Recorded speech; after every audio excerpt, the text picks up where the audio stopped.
This is the Cold War, year by year. An exploration of America's longest conflict.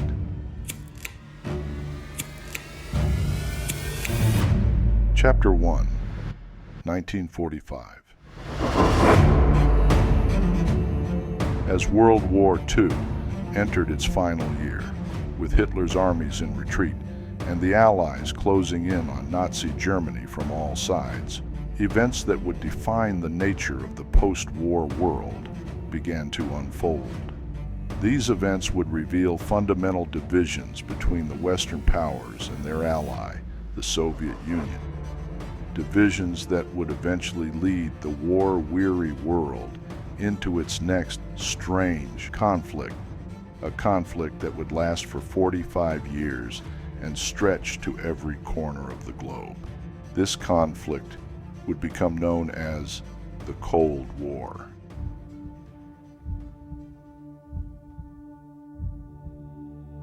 February 4th, 1945. Yalta, a city in the Crimean region of the Soviet Union. A crucial meeting of the soon-to-be victorious Allied leaders was convened to discuss the geopolitical nature of post-war Europe.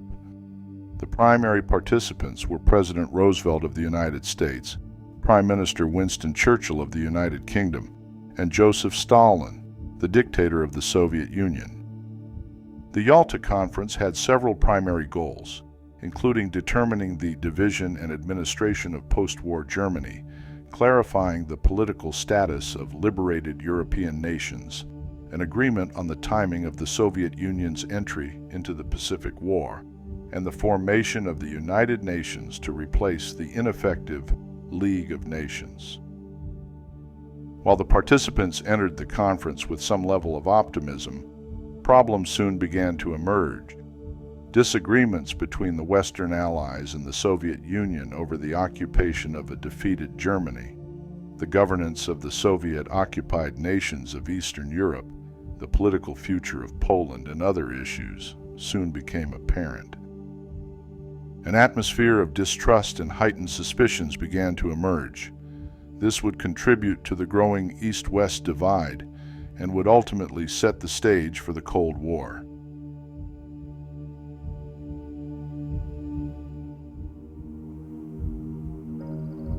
The divisions that surfaced at Yalta took a more pronounced turn just 2 months after the conference's conclusion, with the sudden passing of President Roosevelt. Harry S. Truman stepped into the presidency, casting a new light on the agreements made at Yalta.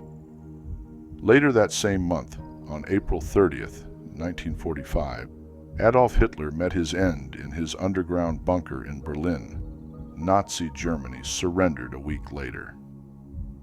The demise of Hitler and the collapse of Germany altered the dynamics of the agreements reached at Yalta. The Allies were suddenly faced with the immediate challenge of occupying and rebuilding a devastated Europe.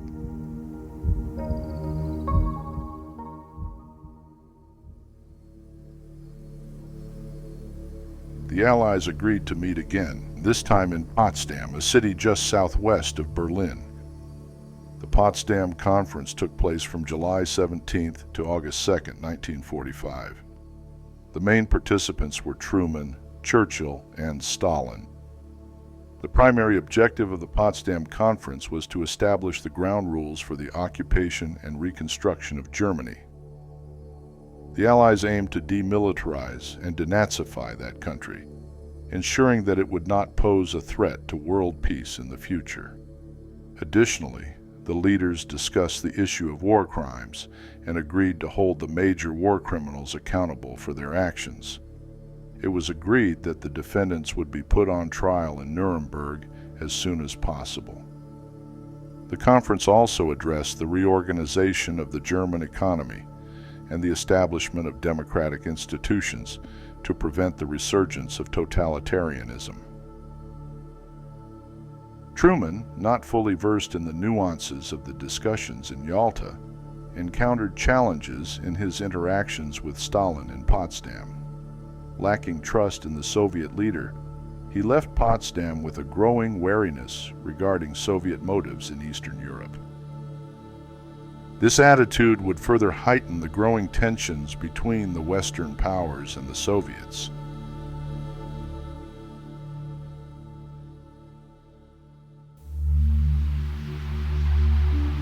These tensions would be taken to a new level when, on August 6, 1945, just 1 week after the end of the Potsdam Conference, the U.S. dropped an atomic bomb on the Japanese city of Hiroshima, followed 3 days later by a second at Nagasaki. The bombings and the display of American nuclear capability had geopolitical implications that would greatly influence the dynamics of the post-war world.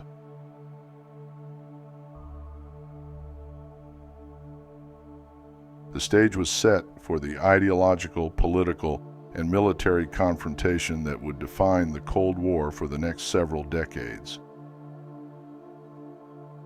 The irreconcilable differences that had emerged between the capitalist West and the communist East, now combined with the threat of nuclear war, would define the political landscape of the entire planet for the next 45 years and bring the world to the brink of annihilation.